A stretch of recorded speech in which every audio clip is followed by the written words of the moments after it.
আসসালামু আলাইকুম। ভিলেজ নিউট্রিশনে সবাইকে স্বাগতম।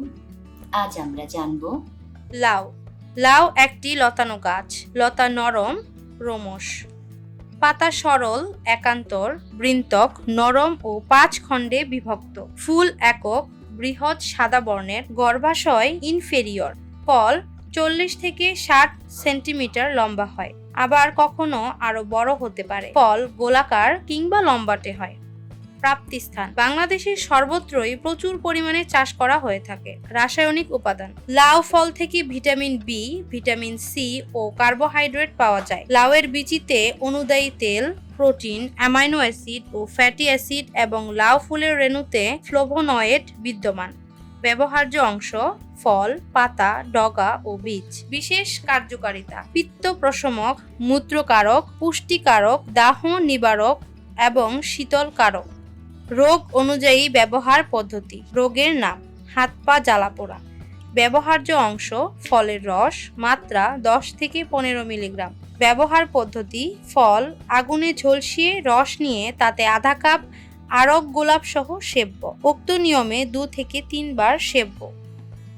রোগের নাম শরীর পিত্তাধিক্য ও দাহ। ব্যবহার্য অংশ ফলের রস, মাত্রা 10 থেকে 15 মিলি। ব্যবহার পদ্ধতি ফল আগুনে ঝলসিয়ে রস নিয়ে আধা কাপ আরক বাদিয়ান সহ সেব্য।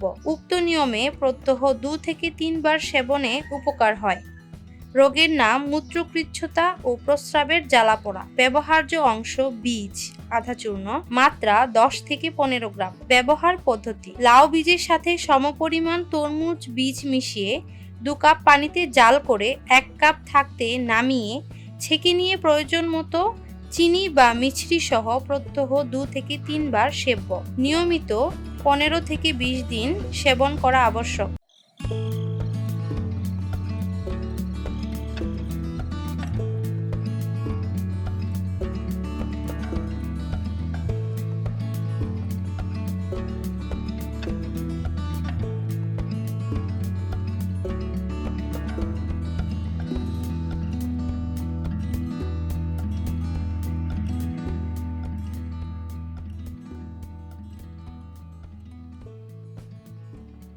সতর্কতা, নির্দিষ্ট মাত্রার অধিক সেবন করা সমীচীন নয়।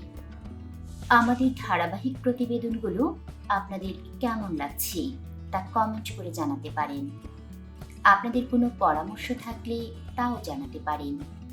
ভিলেজ নিউট্রিশনের সাথে থাকার জন্য আপনাদের জানাই আন্তরিক ধন্যবাদ।